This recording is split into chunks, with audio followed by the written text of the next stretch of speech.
Well, as I said, I think the only real assist in terms of a positive plus, the one big assist, is the President of the United States, and I think that will be a very positive thing. I don't, I think our campaign's moving well without it, but I just think the President will be warmly received in Texas, and so you've got to say it's a plus. I don't know how you measure it. I remember back in '64, I thought that President Johnson's endorsement of, wouldn't against me wouldn't hurt, but I think sure enough it did. So I think it's going to be a big plus factor.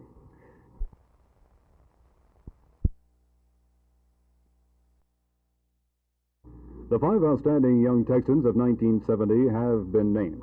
We're talking with Mr. Malcolm Tallmon, who is the president of the Texas Jaycees. Mr. Tallmon, how were these men selected? Jim, they were nominated by local organizations, civic organizations, business groups across Texas, and also by individuals. What happens to them now? They will be nominated to the 10 Outstanding Young Men of America's Congress. Which is to be held? In Memphis, Tennessee. Thank you. All right, let's meet the 5 outstanding young Texans of 1970. Robert B. Buck, owner of a San Antonio architectural firm. James D. Dannenbaum, consulting engineer and a civic leader of Houston. Walter J. Humann, corporate executive of LTV Aerospace of Dallas. Morgan Maxfield, president of Morgan Optics and a Dallas realtor. And Garry A. Weber, chairman of the board of a Dallas brokerage firm and Dallas city councilman. With the state of Texas represented by these 5 men, certainly the state of Texas will be represented among the 10 outstanding young men of the nation. This is Jim Mitchell, Channel 8 News on the Move in Irving.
it's getting close.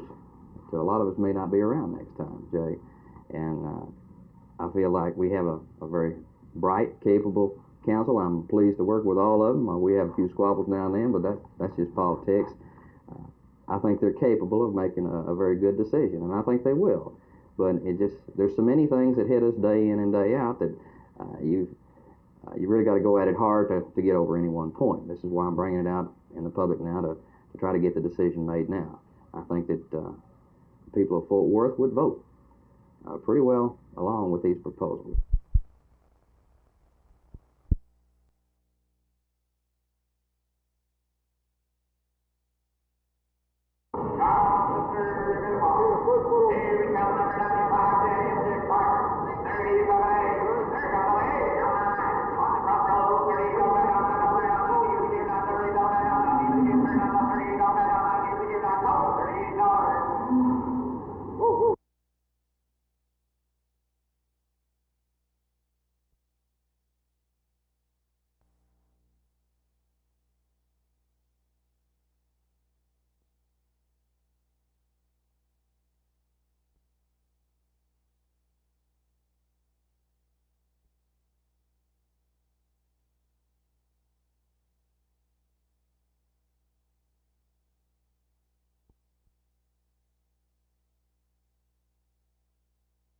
Jerry, we have several youngsters at this time. We do not know whether they'll be able to participate or not. It's going to go right up to kickoff time. However, we've had quite a few youngsters this week miss practice, and this has really destroyed our execution and our timing, and as a result, I don't feel good about the ball game. Who are the players that you will not know about until game time? Well, two in particular, Gary Hammond and Garden Gilder. What shape is Hammond in, and Gilder also? Well, Gary has a jammed neck, a bruised shoulder, an inflated elbow, and a very bad hip pointer. And, of course, the hip pointer is a thing that really is painful to Gary. And if he's not really much more mobile than he has been during the week, then he will not play in this ball game at all. Garden Gilder has a hyperextension of the right leg. All the ligaments are drawn up real tight. He has a difficult time in extending his leg.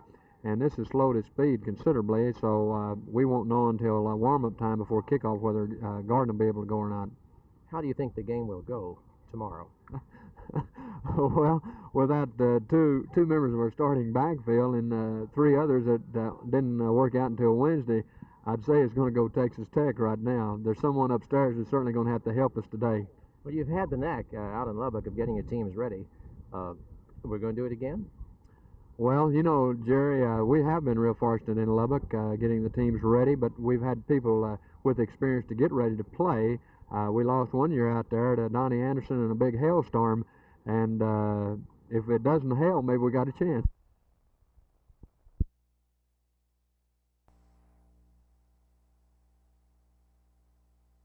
Well, you see, this will open up vistas of opportunity for many, many thousands of land-hungry Latin American families who don't own an inch of real estate.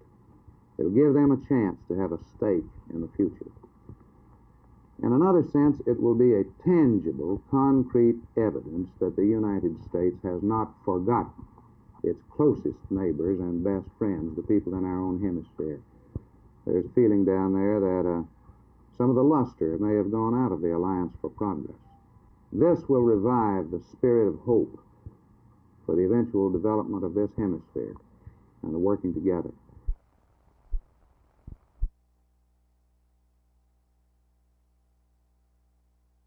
Well, Vernon, we have a young ball club. This year we start off pretty slow, but I think as time goes by, we will improve. We have two freshman quarterbacks. We feel that possibly mid-season should come around, we hope. I understand you have, only 3 seniors on your ball club, which right. is really unusual. Right, we have 3 seniors, and Vivian Lee here, and he's a senior. Also, James Botley, and who's the other senior? Edward Fisher. Yeah, Fisher. He's an offensive tackle. So those 3 seniors we have.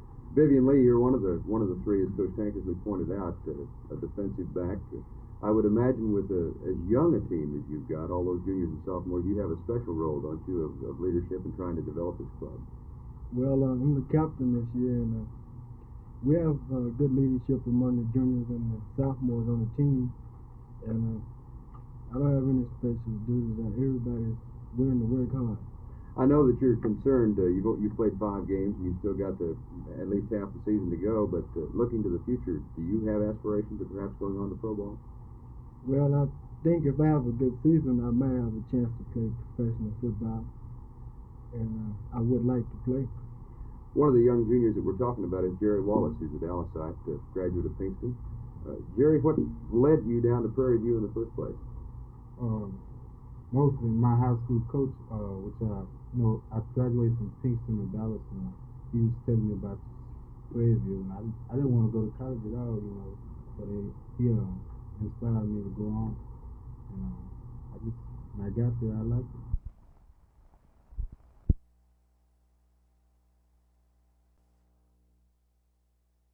I'm so glad I can just come back just to visit this time and just to be with my friends and see them all, because this is the first time since I've won that I've really gotten to be back with the people that I've grown up with and that I've lived with all my life.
You know, love is a word tossed around by my hip generation.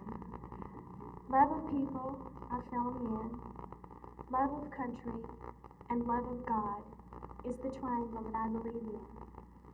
Peace, another word often used today, and love must come from God, as strength and wisdom come from Him. I'm looking to God to help guide me through my reign as Miss America.